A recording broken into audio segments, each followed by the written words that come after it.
10వ అధ్యాయము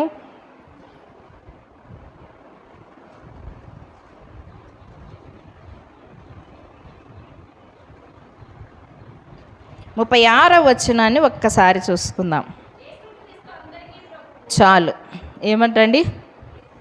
యేసుక్రీస్తు అందరికీ ప్రభువు. ఒక చిన్న వడే ఇది కదా, ఒక చిన్న వడే. కానీ ఆ వర్డ్ వెనకాల ఎంత సత్యం ఉంది అనేది మనం తెలుసుకోవాలి. ఇప్పుడు మళ్ళీ కంటిన్యూ చేస్తాను, నేను అది 2వ వచనం నుంచి మీకు కంటిన్యూ చేస్తాను. కానీ ఇక్కడ ఎందుకు ఈ మాట? యేసుక్రీస్తు అందరికీ ప్రభువు అని అంటున్నాడు. ఎవరన్నారు ఈ మాట? బాగా వినండి. ఎవరన్నారు యేసుక్రీస్తు అందరికీ ప్రభువు అనే మాట? ఎవరన్నారు? ఎవరితో అన్నారు? ఎవరితో అన్నారు? ఎక్కడ అన్నారు? చెప్పాలా?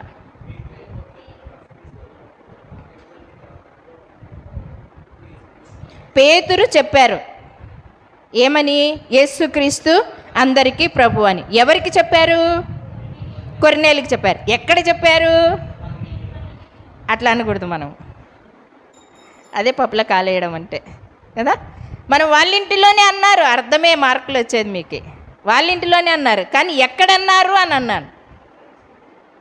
కైసరియలో, కొర్నేలి ఇంటిలో, కొర్నేలి గృహకూడికలో, కొర్నేలితో అక్కడ అందరి సమక్షంలో, అన్యుల మధ్యలో కొర్నేలితో పేతురు గారు యేసుక్రీస్తు అందరికీ ప్రభువు అన్నాడు. కొర్నేలి, నీకు యేసుక్రీస్తు ప్రభు నీకు మాత్రమే అని అనలేదు, అక్కడ అందరికీ అని సంబోధించాడు. అక్కడ అందరికీ అని సంబోధించాడు. అందరికీ అని అంటే అక్కడ ఎవరున్నారు? కొర్నేలి మాత్రమే లేడు. కొర్నేలి ఇంటి వారు మాత్రమే లేరు. అక్కడ ఎవరెవరున్నారు? అక్కడ కొర్నేలి ఉన్నారు, కొర్నేలి స్నేహితులు ఉన్నారు, కొర్నేలి రక్త సంబంధికులు ఉన్నారు, కొర్నేలి ఇరుగు పొరుగు వారు ఉన్నారు. కొర్నేలికి ఎవరెవరైతే తన ఆత్మలో బలపడాలని తన మనసులో అనుకున్నారో వారందరినీ ఇంటికి పిలిపించాడంట. ఇంటికి పిలిపించి పేతురు మాటల్ని వింటూ ఉన్నారు. నిజంగా ఎవరితో అన్నారు, ఎక్కడ అన్నారు అనే విషయాన్ని మన పరిశుద్ధ గ్రంథంలో ఏదైనా ఒక పాట చదువుతూ ఉండేటప్పుడు మనము చక్కగా దీన్ని అర్థం చేసుకోవాలి. ఈ మాటల సందర్భం ఏమి, మాటలు ఎవరితో మాట్లాడుతున్నారు అనే విషయాన్ని మనము నేర్చుకోవాలి. కానీ ఈ అపోస్తుల కార్యాన్ని రాసిన రచయిత ఎవరు? లూకా. యూదా అన్నట్టు వినపడింది నాకు. లూకా గారు ఏ పని చేసేవారు? వైద్య పని చేసేవారు. ఇంకొకటి రచయిత కూడా. ఆయన రచయిత కూడా. లూకా గారు వైద్యులు. ఆయన ఈ అపోస్తుల కార్యాన్ని రాశారు. కానీ రాయించింది ఎవరు? పరిశుద్ధాత్మ దేవుడు. అంటే ఇక్కడ పలుకుతున్నటువంటి మాటలు, కొర్నేలి జీవితం గురించి రాయిస్తున్నటువంటి మాటలు లూకా గారు రాయలా. ఆయన స్వయంగా రాయలేదు. ఎవరు రాయించారు? పరిశుద్ధాత్మ దేవుడు లూకాతో మాట్లాడుతూ ఆ మాటలను ఈ యొక్క అపోస్తుల కార్యరూపకంగా రాయించారు. అపోస్తుల కార్యం, సంఘ చరిత్ర అనే విషయాన్ని కూడా అంటారు. ఈ అపోస్తుల కార్యము 2 భాగాలుగా విభజించవచ్చు. ఏమిటి అంటే 1వ అధ్యాయం నుంచి 12వ అధ్యాయం వరకు పేతురు యొక్క చరిత్ర తెలుస్తుంది. 12వ అధ్యాయం నుంచి చివరి అధ్యాయం వరకు అపోస్తుడైన పౌలు యొక్క జీవిత చరిత్ర, ఆయన సేవా విధానము తెలియపరచబడుతుంది. వీటినన్నిటిని మీరు గుర్తుపెట్టుకోండి దయచేసి. అపోస్తుల కార్యంను 2 భాగాలుగా విభాగించారు. మొదటి అధ్యాయం నుంచి 12వ అధ్యాయం వరకు పేతురు చేస్తున్న పరిచర్యను, సువార్తను గురించి రాశారు. 12వ అధ్యాయం నుంచి లాస్ట్ వరకు మనకి ఎవరిది రాశారు అని అంటే కనుక అపోస్తుడైన పౌలు గురించి, ఆయన చేసిన సేవ గురించి, ఆయన 3 ప్రయాణాల గురించి రాసినట్టుగా కూడా మనకి లేఖనంలో కనపడుతుంది. నిజంగా జ్ఞాపకం చేసుకోండి. ఇక్కడ వాక్యంలో మనం చూసినట్లయితే 10వ అధ్యాయము 2వ వచనాన్ని ఒకసారి చూసుకుందాం మనము. అతడు తన ఇంటి వారందరితో కూడా దేవుని యందలి భయభక్తులు కలవాడయుండి ప్రజలకు బహుధర్మము చేయుచు ఎల్లప్పుడూ దేవునికి ప్రార్థన చేయువాడు. 3వ వచనము. పగలు ఇంచుమించు 3 గంటల వేళ దేవదూత అతని యొద్దకు వచ్చి కొర్నేలి అని పిలుచుట దర్శనమందు తేటగా అతనికి కనపడెను. అతడు దూత వైపు తేరి చూచి భయపడి, ప్రభువా ఏమని అడిగెను.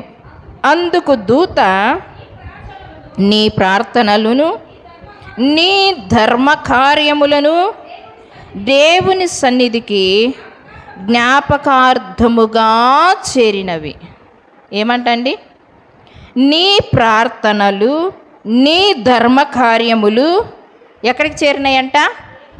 దేవుని సన్నిధికి చేరినాయి అని అంటున్నాడు. బాగా వినండి. నీ ప్రార్థనలు. ఏ ప్రార్థన చేసింటాడు ఆయన? మనం చేస్తున్నామండి తరచూ ప్రార్థన. మనం చేస్తున్నాం ప్రార్థన. మనం కూడా ధర్మకార్యాలు చేస్తున్నాం. మరి మనమెందుకు దేవుని దగ్గరికి చేరడం లేదు? కొర్నేలి ఒక అన్యుడు.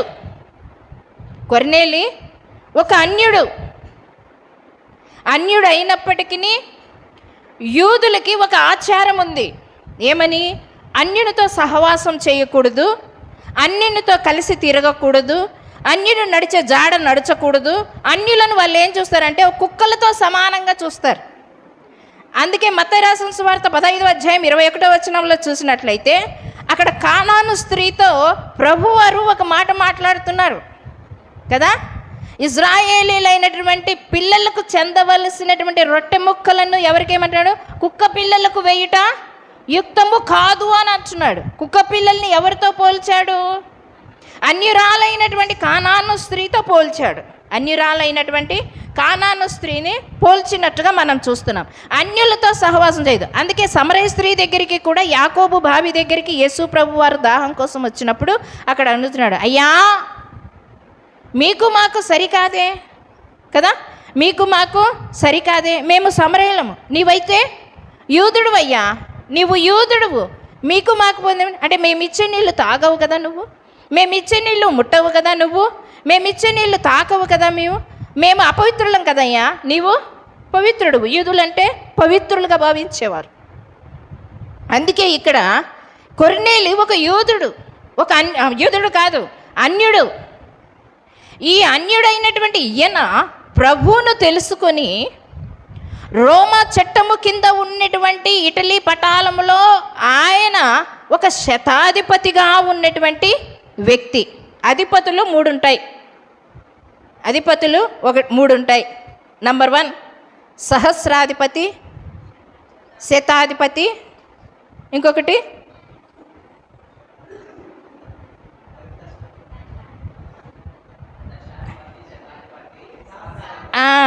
దశాధిపతి అంటే 10 మందికి ఒక అధిపతి, శతాధిపతి అంటే 100 మందికి ఒక అధిపతి, సహస్రాధిపతి అంటే 1000 మందికి ఒక అధిపతి. 3 అధిపతులు ఉన్నారు. ఎవరు కదా? ఎవరెవరు అంటారు? దశాధిపతి, శతాధిపతి, సహస్రాధిపతి. సైనికులలో ఒక దళానికి ఒకదానికి ఏం చేస్తారంట? వారిని ఒక నాయకుడిని ఎన్నుకుంటారు. కానీ ఇక్కడ రోమా పరిపాలనలో ఉండేటువంటి ఈ యొక్క అపోస్తుల కార్యములో ఇటలీ పటాలంలో రోమీలు పరిపాలన చేస్తూ ఉన్నప్పటికీ కైసర్ ప్రాంతంలో నివసిస్తూ ఉండేటువంటి ఈ కొర్నేలి ఒక పటాలం అంటే నేను వారం మీకు చెప్పాను ఏమంట, 600 నుంచి 1000 మంది దాకా ఉన్నటువంటి వారిని, అంటే వారిని కూడా ఏమంటారంటే ఒక మిలిటరీ బృందాంగానికి వారికి రోమీలు ఇచ్చినటువంటి ఒక బిరుదు పటాలము అనేటువంటిది.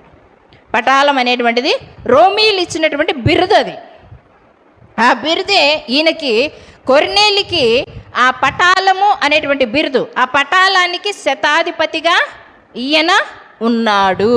బాగా ఆలోచించండి. ఈ విధముగా ఒక అన్యుడైనటువంటి ఈయన యూదుల సమక్షంలో తిరుగుతూ ఉండేటప్పుడు ఒక రోమీడైనటువంటి ఈయన, ఒక అన్యుడైనటువంటి ఈయన, భయంకరమైనటువంటి విగ్రహారాధన కలిగినటువంటి ఈయన ఈ యొక్క యూదులు సేవిస్తూ ఉన్నటువంటి ధర్మశాస్త్రాన్ని, యూదులు చేపడుతున్నటువంటి ప్రార్థనలను, వారు నియమాలను, వారి క్రమాన్ని చూసినటువంటి ఈ కొర్నేలి, అబ్బా ఈయన యందు విశ్వాసం ఉంచితే ఈయన గొప్ప దేవుడు అని విశ్వసించినటువంటి ఈయన ఎంతో భక్తిపరుడుగా, ఎంతో విశ్వాసపరుడుగా, ఆయన నామాన్ని రుచి చూచి తెలుసుకున్నటువంటి ఈ కొర్నేలి ఎంతో గొప్ప ప్రార్థనాపరుడుగా ఉన్నాడు. యూదుల కంటే గొప్ప ప్రార్థనాపరుడు ఎవరు తెలుసా? కొర్నేలి మాత్రమే. ఎందుకు యూదుల కంటే? యూదులు నియమ నిబంధనలను పట్టుకొని ప్రార్థన చేస్తూ ఉండేటువంటి వారు, క్రమాన్ని పట్టుకొని ప్రార్థన చేస్తుండేవారు. జీలకర్రలోను సోపులోను వాళ్ళు ఏం చేస్తారంట? దశమ భాగాలు తీసేటువంటి వారంట. ఏమంట? దశమ భాగాలు మానక వారానికి ఏముండే వాళ్ళంట? 2 సార్లు ఉపవాసాలు ఉండేవారంట. ఉపవాసాలు చేస్తున్నారు, దశమ భాగాలు చేస్తున్నారు, నియమ నిబంధనలతో 3 సార్లు ప్రార్థన చేస్తున్నారు మందిరానికి వెళ్ళి. కానీ వారి ప్రార్థనల కంటే కొర్నేలి ప్రార్థన గొప్పదిగా కనపడుతుంది. ఎందుకు గొప్పదిగా కనపడుతుంది? ఆయన ప్రార్థనలో ఉన్న ప్రత్యేకత ఏమి? ఆయన ఏ విధంగా ప్రార్థన చేస్తున్నాడు? దేవునికి మెచ్చే రీతిగా ఏ విధంగా ప్రార్థన చేస్తున్నాడు? వాక్యానుసారమైన ప్రార్థన చేస్తున్నాడా? ఆత్మీయానుసారమైన ప్రార్థన చేస్తున్నాడా? ఈ లోకపరమైన ప్రార్థన చేస్తున్నాడా? ఏ ప్రార్థన చేస్తుంటే దేవుని సన్నిధికి చేరింది? ఆయన ప్రార్థన ఏ విధంగా ఉంది? మనం ఒక్కసారి ఈరోజు ప్రార్థన గురించి తెలుసుకోవడానికి ప్రయత్నం చేద్దాం. 1వ పేతురు పత్రిక 3వ అధ్యాయము, 1వ పేతురు పత్రిక కొర్నేలి ప్రార్థన గురించి మీకు చెప్తున్నాను. ఆ ప్రార్థన మనము కూడా చేయాలి అని ప్రభు మనకి బయలుపరుస్తున్నారు ఈరోజు. 1 పేతురు పత్రిక 3వ అధ్యాయము 12వ వచనాన్ని ఒకసారి చూసుకుందాం. ప్రభు కన్నులు నీతిమంతుల మీదను, ఆయన చెవులు వారి ప్రార్థనల వైపునకును ఉన్నవి, కానీ ప్రభు ముఖము కీడు చేయు వారికి విరోధముగా ఉన్నది. ఎవరికంటే విరోధముగా ఉన్నదంట? ఆయన ముఖము అని అంటున్నారు. పైన ఏమర్చున్నాడు అక్కడ? ప్రభు కన్నులు నీతిమంతుల మీదను, ఆయన చెవులు వారి ప్రార్థనల వైపు ఉన్నాయంట. అంటే ఇప్పుడు కొర్నేలి ఎటువంటి వాడు? నీతిమంతుడై ఉన్నాడు. కొర్నేలి నీతిమంతుడై ఉన్నాడు. అనీతిమంతుడు కాదు కొర్నేలి. కొర్నేలి నీతిమంతుడు. నీతిమంతుడు అంటే ఏ విధంగా ఉంటాడు? మొదటి యాకోబు పత్రిక 1వ అధ్యాయం 26-27 వచనాల్లో నీతిమంతుడు ఏ విధంగా ఉంటాడు? యాకోబు పత్రిక 1వ అధ్యాయము, ఎవడైనను భక్తి, ఎవడైనను నోటికి కళ్ళెము పెట్టుకొనక తన హృదయమును మోసపరుచుకొనుచు భక్తి గలవాడనని అనుకొని ఎడల వాని భక్తి ఏమంట? వ్యర్థమే. నోటికి కళ్ళెం పెట్టుకోకుండా నేను నీతిమంతుడను, నేను పరిశుద్ధుడను, నేను పవిత్రుడను, అబ్బో నేను ప్రార్థన చేస్తే మహిమ దిగుతుంది, నేను ప్రార్థన చేస్తే పరలోకంలోనే పరిశుద్ధాత్మ దిగుతుంది, ఇవన్నీ మాటలు వ్యర్థమే.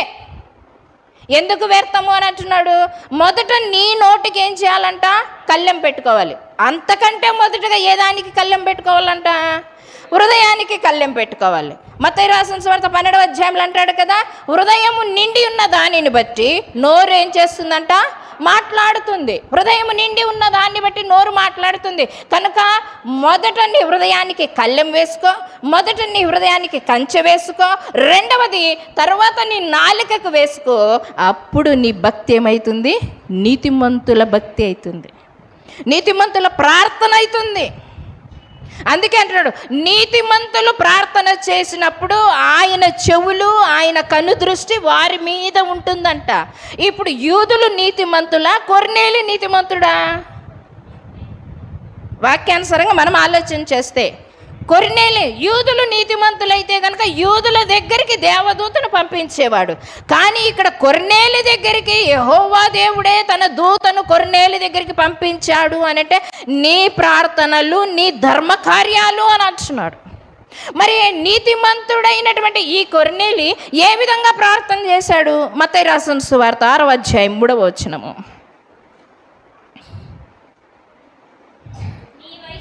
నీవైతే నీ ధర్మము చేయనప్పుడు నీ ధర్మము రహస్యముగా ఉండు నిమిత్తము నీ కుడి చెయ్యి చేయునది నీ ఎడమ చేతికి తెలియకుండవలెను. అట్లయితే రహస్యమందు చూచు నీ తండ్రి ఏమంట ప్రతిఫలం ఇచ్చే రీతిగా ప్రార్థన చేయాలి. రహస్యమందు చూచుచున్నటువంటి నీ తండ్రి రహస్యంగా ఈయన ప్రార్థన చేస్తున్నాడు. అంటే ఒకరికి కనపడకుండా, అంటే వేషధారణ ప్రార్థన. కొంతమంది ఏం చేస్తారంటే, కొంతమంది, నేను చెప్తున్నాను, మీరు కదమ్మా, మీరు చాలా ప్రార్థన పరులు, మిమ్మల్ని అనడం లేదు నేను. కొంతమంది ఏం చేస్తారు అంటే దీర్ఘ ప్రార్థనలు ఎప్పుడు చేస్తారు? మంది ఎక్కువ వచ్చినప్పుడు కదా, అందరూ చూడాలని అనుకున్నప్పుడు, అందరూ చూడాలని. కొంతమంది భక్తి విశ్వాసాలు ఎప్పుడు కనపరుస్తారు తెలుసా? అందరూ వచ్చినప్పుడు. అమ్మ ఎంత భక్తి పరరాలో, ఎంత విశ్వాస పరరాలో, అన్నం పెట్టినప్పుడు కూడా ఎంత బాగా ప్రార్థన చేస్తారు. ఇంట్లో చేయరు అవన్నీ, ఇంట్లో చేయరు. అమ్మగారు అయ్యగారు ఎక్కడ చేస్తారు? మంది కనపడినప్పుడు, మంది ఉన్నప్పుడు, పాస్టర్లు ఎదురుగా, సేవకులు ఎదురుగా, విశ్వాసులు ఎదురుగా, రక్త సంబంధులు ఎదురుగా, అన్యులు ఎదురుగా. అమ్మ ఎంత ప్రార్థనా పరురాలో, నీళ్లు తాగినా ప్రార్థన చేస్తుంది, టీ తాగినా ప్రార్థన చేస్తుంది, అన్నం తిన్నా ప్రార్థన చేస్తుంది, బయటికి పోయినా ప్రార్థన చేస్తుంది, ఇంట్లో కూర్చున్నా ప్రార్థన చేస్తుంది. ఒక ఆమె ఉందండి, గుంటకల్లోనే పెంతెకోస్తు మందిరానికి పోతుంది, ఆమె పేరైతే నేను చెప్పను. ఆమె ఉంది, ఆమె 24 hours బైబిల్ చదువుతుంది, 24 hours. మరి పని ఎప్పుడు చేసుకుంటుందంటే ఆమె చేసుకున్న మొగుడు చేస్తుంటాడు, పని ఆమె మొగుడు చేస్తుంటాడు. కానీ ఆమె చేయాల్సిన పని ఏమి? ఇంట్లో పని. జ్ఞానవంతురాలు తన ఇల్లు కట్టుకొనును అని అంటున్నాడు. ఇంట్లో పని చేసుకో, ఇంట్లో పని ముగించుకో, తర్వాత ప్రార్థనకు కూర్చో, తర్వాత నీ భక్తిని దేవుని దగ్గర కనపరచు. ఈయన కొర్నేలి ఆయన చేస్తున్నటువంటి 1000 మంది 100 మందికి ఒక అధిపతిగా ఉన్నప్పటికీ అక్కడ దళాన్ని చూసుకుంటున్నాడు. రాజ్యం ఆయన రోమీల చట్టంలో ఉన్నటువంటి ఆ చట్టాన్ని అవలంబిస్తూ ఉన్నాడు. తర్వాత భక్తిని కూడా చేస్తూ ఉన్నాడు. ఆ భక్తి కూడా ఏ విధంగా చేస్తున్నాడు? తను ఒంటరిగా చేయడం లేదు. ఏ విధంగా చేస్తున్నాడు? తన కుటుంబీకులందరికీ కూడా తను తెలుసుకున్న దేవుని గురించి పరిచయం చేసి వారు కూడా నమ్మే విధంగా చేశాడు. ఆ భక్తి చేశాడు కొర్నేలి. ఆ భక్తి చేశాడు కొర్నేలి ప్రార్థన. ఆ ప్రార్థన ఏ విధంగా ఉందంట? రహస్యంగా చేశాడంట. ఏ దానికోసం చేశాడు రహస్యంగా? తన ఉద్యోగం కోసమా? తన పలుకుబడి కోసమా? తన జీతము కోసమా? ఏ దానికోసం చేశాడు ప్రార్థన అంట? ఆడ చెప్తుండేటువంటి మాట మత్తయి రాసిన సువార్త 6వ అధ్యాయం 13వ వచనంలో అంటాడు, నీ ప్రార్థనలు నీ ధర్మకార్యాలు అని అంటున్నాడు. ధర్మకార్యాలు ఆయన ఏ విధంగా చేసి ఉంటాడంట? ధర్మకార్యాలు అదే యాకోబు పత్రిక 1వ అధ్యాయం 27వ వచనంలో చూడండి, ఆయన ధర్మకార్యాలు ఏ విధంగా చేశాడంట? 27వ వచనంలో, తండ్రి అయిన దేవుని ఎదుట పవిత్రమును నిష్కలంకమైన భక్తి ఏదనగా, చూడండి బాగా వినండి, దిక్కులేని పిల్లలను, విధవరాండ్రను వారి ఇబ్బందులలో పరామర్శించుటయు, ఇహలోక మాలిన్యము తనకు అంటకుండా కాపాడుకొనుటయే భక్తి.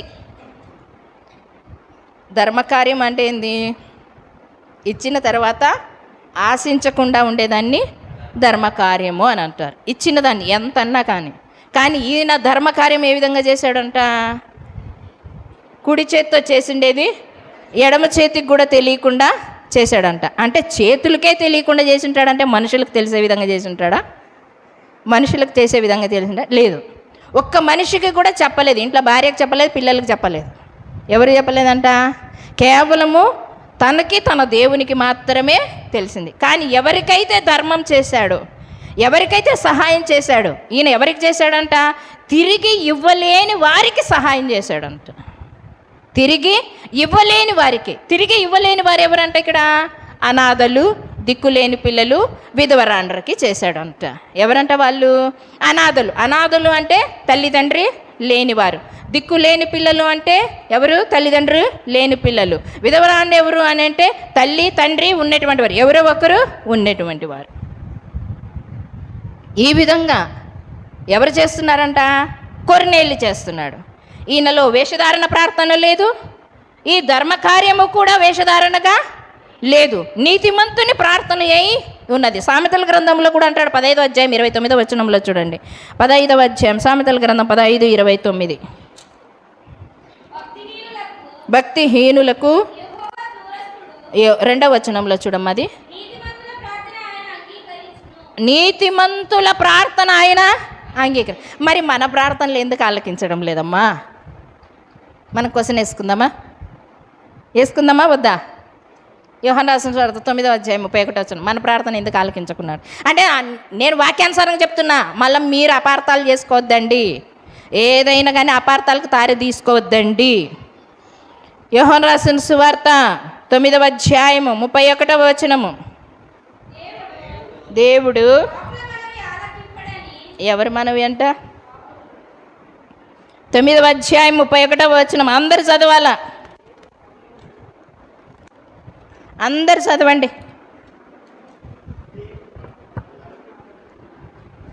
9వ అధ్యాయము 31వ వచనము అందరూ చదువుదాం, అందరము చదువుదాం. నేను కూడా చదువుతాను. దేవుడు పాపుల మనవి ఆలకింపడని ఎరుగుదుము. ఎవరి ప్రార్థన ఆలకిస్తాడంట? నీతిమంతుడు ఏ విధంగా ఉండాలా? ఇహలోక మాలిన్యం అంటికుండా ఉండాలి, నోటికి కళ్ళెం పెట్టుకోవాలి, హృదయానికి కళ్ళెం పెట్టుకోవాలి కదా. నోటికి హృదయానికి కళ్ళెం పెట్టుకున్న తర్వాత ఏం చేస్తున్నాడు ఆయన? ప్రార్థన ఆలకించువాడే అంటున్నాడు. మన నోటికి కళ్ళెం ఉండదు, హృదయానికి కళ్ళెం ఉండదు, కంటికి కళ్ళెం ఉండదు, కంటికి కూడా కళ్ళెం ఉండదు, చెవులకి కళ్ళెము ఉండదు. ఇవన్నీ లేకోకుండా మన ప్రార్థన అంటే అప్పుడు మనం ఇవన్నీ కలిగి ఉండేటువంటి మనం ఎవరము? పాపులము. ఇవన్నీ లేని వాళ్ళు నీతిమంతుల ప్రార్థన దేవుడు ఆలకిస్తున్నాడు. ఇప్పుడు కొర్నేలి ఇవన్నీ కలిగి ఉన్నాడు. ఒక అన్యుడైనప్పటికీ కూడా, ఒక అన్యుడు ఇవన్నీ కార్యక్రమాలు చేస్తున్నాడు. మరి పుట్టుకతో క్రైస్తవులమైనటువంటి మనం ఏ విధంగా చేస్తున్నాం? మన ప్రార్థన ఏ విధంగా ఉంది? మన నోటికి కళ్ళెముందా? హృదయానికి కళ్ళెముందా? విధవరాండ్లను పరామర్శిస్తున్నామా? అనాథలను దిక్కులేని వారిని చేరదీస్తున్నామా? అనాథలను దిక్కులేని వారికి ఒక పూట అన్నం పెడుతున్నామా? అనాథల దిక్కులేని వారికి ఒక పూట మన వస్త్రాలను ఏదైనా కానీ నీకు చేతనైనంత వరకు 150 రూపాయల చీరను 100 రూపాయల చీరను నీవు తీసుకొని అందించడానికి ప్రయత్నం చేస్తున్నావా? అది ఒకరికి తెలియకుండా మనం ఏం చేస్తాము? 10 రూపాయలు చీరిస్తాము, 20 రూపాయలు చీరిస్తాము, 100 రూపాయలు చీరిస్తాము, 500 రూపాయలు చీరిస్తాము, 1000 రూపాయలు చీరిస్తాము, 1000 సార్లు డబ్బు ఇచ్చుకుంటాము. అది భక్త్యా? కాదు. 10 రూపాయలు దశంభాగం వేస్తాము, 50 రూపాయలు దశంభాగం వేస్తాము, డబ్బు ఇచ్చుకుంటాము. ఇది భక్త్యా? ఈయన ధర్మకార్యములు ఎన్ని ధర్మకార్యాలు చేసింటాడు ఈయన, ఎన్ని ధర్మకార్యాలు 1-2 చేసింటాడు. 1-2 చేసింటే అది మానవుల దృష్టి వరకు కూడా పోదది. కానీ ఆకాశమందు ఆసీనుడైనటువంటి ఆయన వైపు వరకు వెళ్ళింది అని అంటే ఈయన ధర్మకార్యాలు ఎన్ని చేసింటాడు. శ్రీకృష్ణ దేవరాయల చరిత్ర చూడండి మీరు.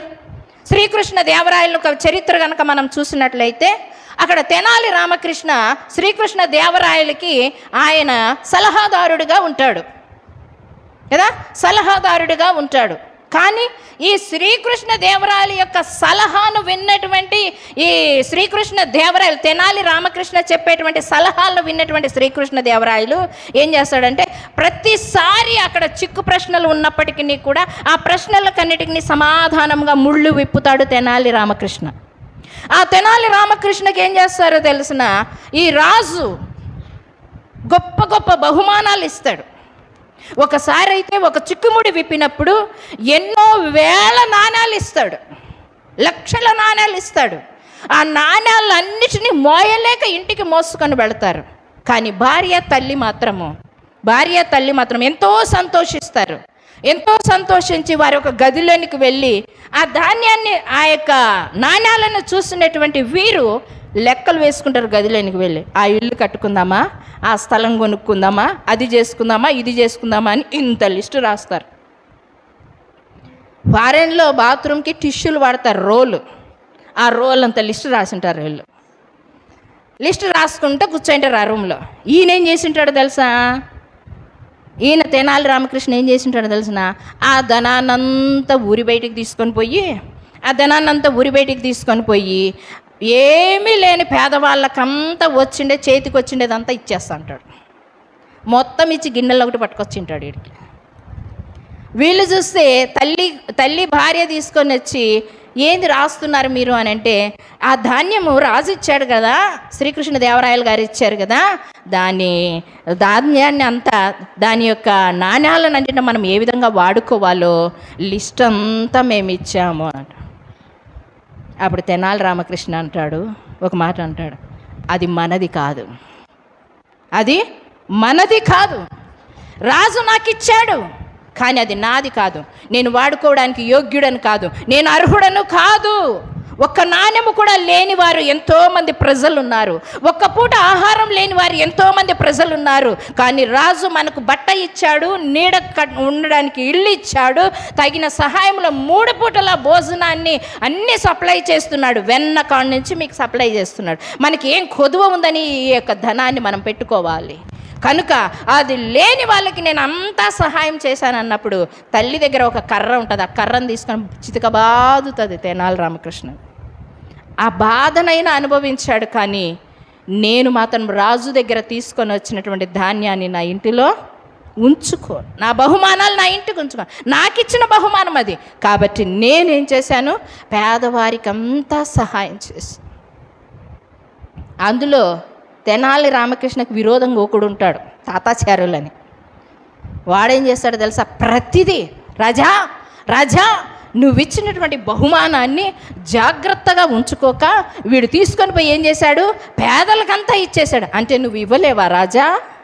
పుల్లబెట్టాడు. ఇట్లాంటి వాళ్ళు చాలామంది ఉంటారు. వాడు చేసేదేదో వాడు చేస్తున్నాడు, ధర్మకార్యాలు, వాడు ఇచ్చేదేదో ఇస్తున్నాడు, వీనికే ఉందని విర్రవీగుతున్నాడు అనే మాటలు అనకుండా పోలేదు చాలామంది. ఆలోచన చేయండి. కొర్నేలి యొక్క భక్తి ఏ విధంగా ఉందంటే, దేవుడు చూచే విధంగా ఉంది, నీతిమంతుని భక్తిలాగా ఉంది. ఆయన ప్రార్థన ఏ విధంగా ఉంది అని అంటే, రహస్యమందు చూచు తండ్రికి చేస్తున్న ప్రార్థనలాగా ఉంది. వేషధారణ ప్రార్థనలాగా లేదు. ఆయన ధర్మకార్యాలు ఏ విధంగా ఉన్నాయంటే, ఒకరి మెప్పించే విధంగా లేదు, కానీ తిరిగి ఇవ్వని వారి వద్దకు ఆయన ఏం చేశాడంట, ధర్మకార్యాలు చేశాడంట. కొర్నేలి జీవితంలో ఇన్ని ఉన్నాయి. ఇన్ని ఉన్నటువంటి ఈయనకి ఒకటి తక్కువగా ఉందంట. ఇన్ని ఉన్నటువంటి ఈయనకి ఏముందంట, ఒకటి తక్కువగా ఉంది. ఏమిటా ఒకటి అని అనుకుంటే, తర్వాత 4వ వచనాన్ని చూసుకుందాం. అతడు దూత వైపు తేరి చూచి భయపడి, ప్రభువా ఏమని అడిగెను. అందుకు దూత, నీ ప్రార్థనలను ధర్మకార్యములను దేవుని సన్నిధికి జ్ఞాపకార్థముగా చేరినవి. ఇప్పుడు నీవు 5వ వచనం, ఇప్పుడు నీవు ఎప్పేకు మనుషులను పంపి పేతురు అను మారు పేరు గల సీమోనును పిలిపించుము అని అంటున్నాడు. ఎవరిని పిలిపించాలంట? మరి ఈయన నీతిమంతుడు, భక్తిపరుడు, ఆయన ప్రార్థనలు దేవుని వైపుకు వెళ్ళాయి. మరి ఈయనకేం కొదువు ఉందని పేతురుని పిలిపించుకోమంటున్నాడు? ఏమి కొదువ ఉందని ఈయన పిలిపించుకోమంటున్నాడు? అపొస్తలుల కార్యం 11వ అధ్యాయం 14వ వచనం. 11వ అధ్యాయం 14వ వచనం. నీవును నీ ఇంటి వారందరూ ఏ మాట వలన రక్షణ పొందుదురో ఆ మాటలు అతడు నీతో చెప్పునని తన ఇంట నిలిచి తనతో చెప్పుని యొక్క దూతను చూచిన సంగతి మాకు తెలిపాను. ఏం తక్కువైందంట? ఏం తక్కువైందంట అండి? రక్షణ తక్కువైందంట. కొర్నేలి, నీ భక్తి జీవితం బాగుంది, నీ నడవడికి బాగుంది, వాక్యానుసారంగా ప్రార్థన చేస్తున్నావు, వాక్యానుసారంగా నీతిమంతుడిగా ఉన్నావు, అందరికంటే నీవే బహునీతిమంతుడిగా ఉన్నావు, బహుభక్తిపరుడిగా కూడా ఉన్నావు. నువ్వు నీ ధర్మకార్యాలు, నీ ప్రార్థనలు దేవుని సన్నిధికి చేరాయి, అది కూడా జ్ఞాపకార్థముగా చేరాయి. జ్ఞాపకార్థంగా అంటే మాటి మాటికి అంటే మాటి అంటే ఈయన ధర్మం చేస్తున్నప్పుడంతా అడిగిపోతుంది లెటర్, ఈయన ధర్మం చేస్తున్నప్పుడంతా అడిగిపోతుంది, ఈయన ప్రార్థన చేస్తున్నప్పుడంతా అక్కడికి పోతుంది. ఆయన అప్పుడప్పుడు ప్రార్థన చేస్తున్నాడా? కాదు, ఎల్లప్పుడూ ప్రార్థన చేస్తున్నాడు. ఎల్లప్పుడూ ప్రార్థన చేస్తున్నాడు. ఇటువంటి ప్రార్థనను ఎక్కడికి చేరిందంట? పరలోకానికి చేరింది. పరలోకంలో నుంచి దేవుడు ఏం చేశాడంట? దూతను పంపించాడు. ఎక్కడికి పంపించాడు? భూమి మీదకి పంపించాడు. భూమి మీద ఉన్నటువంటి కొర్నేలి ఇంటిలో ప్రార్థన చేస్తుండగా అక్కడ దర్శనం కనపడి ఏం మాట్లాడుతున్నాడంట? దేవుని దూత మాట్లాడుతుంది. కానీ ఈ మాట ఎవరితో చెప్పారు? అపోస్తుల కార్యం 11వ అధ్యాయం 14వ వచనంలో మాట ఎవరితో చెప్తున్నారు? నెక్స్ట్ వీక్ తెలుసుకోవడానికి ప్రయత్నం చేద్దాం. ఈ క్వశ్చన్కి ఆన్సర్ రాసుకోండి, మీరు రాసుకొని రండి. ఈ క్వశ్చన్కి ఆన్సర్ రాసుకొని రండి, బాగా చదవండి 10వ అధ్యాయం 11వ వచనాన్ని. సరేనా? ఈడే దొరికితే చెప్పొద్దండి కదా. ఎవరు ఈ మాటని ఇప్పుడు దేవదూత కొర్నేలి దగ్గరకు వచ్చి ఏమంటుంది? నీవు ఎప్పేకు ఏమంట? మనుషుల్ని పంపించి అక్కడ ఒక సేవకుడు ఉన్నాడు, ఆ సేవకుని నువ్వు పిలిపించుకో. ఎందుకు పిలిపించుకోవాలి ప్రభువా అని కొర్నేలి అడిగాడా? అడగలేదు. కొర్నేలి అడిగాడా? అడగలేదు. మరి ఎందుకు పిలిపించుకోవాలి అనే మాటని, ఈ మాట ఎవరితో అన్నారు? ఎక్కడ అన్నారు? ఫస్ట్ పాయింట్ ఇది. ఎక్కడ అన్నారు? రాసుకొని రండి వచ్చే వారానికంతా. దేవునికి స్తోత్రం, హల్లెలూయా. దేవుడి కొద్ది మాటలు దీవించి ఆశీర్వదించును కాక. ఆమేన్. దేవునికి స్తోత్రం.